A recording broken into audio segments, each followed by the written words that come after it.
ஒரு நாள் பார்த்தீங்கன்னா நம்ம சொட்டக்கல்வி வந்து சும்மா உக்காந்து இது பெஞ்சில் வந்து அம்மிங் பண்ணினுக்கு, அதாவது வாய்ஸில் வந்து இது சும்மா வாய்ஸ் கொடுத்துனுக்கு ஒன்று சரின்னு சொல்லிட்டு அப்போ வந்து பார்த்தா ஒரு ஒரு காரில் ஜுவல்ஸ் எல்லாம் போட்டு கண்ணாடி போட்டுன்னு ஒரு நம்ம ரிச்சு கிராணி வருது. சரின்னு நம்ம போர் கிராணி வந்து சும்மா வேடிக்கை பார்க்குது அந்த கார் உள்ள இந்த வெளியிலேருந்து நல்லா இருக்குன்னு. திடீர்னு நம்ம ரிச்சு கிராணி கண்ணாடி கீழே இறக்கி அப்படியே ஒரு தனவட்டாக பார்த்துட்டு அப்படியே ரிவர்ஸ் கீரை போட்டு அப்படியே ஸ்பீடாக போகுது. அதுனா காரும் கூட தெரிலங்க, செம்ம ஸ்பீடாக எங்கேயோ போகுது.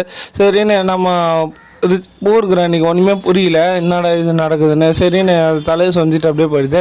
சரின்னு பார்த்தா ஒரு நாள் இது நம்ம ரிச்சு கிராணி அப்புறம் ஐஸ்கிரீமு அப்புறம் வந்து ஸ்காரி டீச்சர்லாம் சிரிச்சுனுக்கு. சரி நம்ம பூர் கிராணி போக அங்கே எல்லாம் ஹாய் காமிச்சிட்டு அப்படியே உள்ளே போயிட்டானுங்க. இது மட்டும் அப்படியே நிற்கிது. என்னான்னு பார்த்தா கண்ணாடி கீழே இருக்கு வேணும்ட்டு தன்னாவட்டாக மறைக்குது.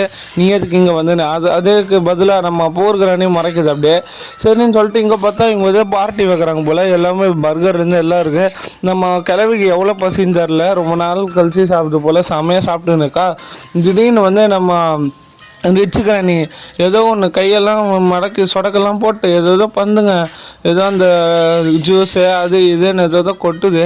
என்ன பந்தனும் ஒன்றுமே தெரில, அப்படி இப்படி போடுது ஆட்டுது. ஒருவேளை மில்க் ஷேக்கா என்னன்னு ஒன்றும் தெரில, ஏதோ போடுது. பார்த்தா 3 ஜூஸுங்க அழகாக சூப்பராக லெமன்லாம் வச்சு ஸ்ட்ராபெரிலாம் வச்சு ஜூஸ் போடுது. ஆனால் நம்ம 3 பேரை குடிக்கிறாங்க. பாய்.